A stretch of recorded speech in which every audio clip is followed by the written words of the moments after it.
Welcome to Burlap Teachers. Enjoy the video. You start by confirming what kind of headset you have and powering everything up. If it's wireless, charge it above 20% and power the console. If wired, plug into controller's 3.5 port.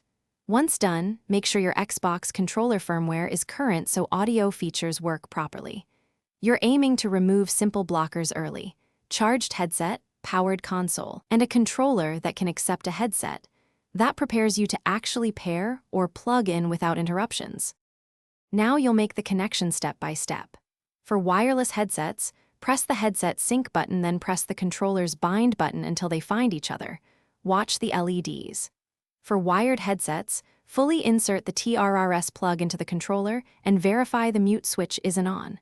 If your headset uses Bluetooth, use the Xbox mobile app or a compatible adapter, because the console handles Bluetooth differently. Make sure volume and chat/game balance are adjustable once connected.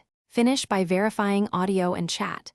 You should join a party or use the Xbox audio preview to confirm game sound and microphone pickup.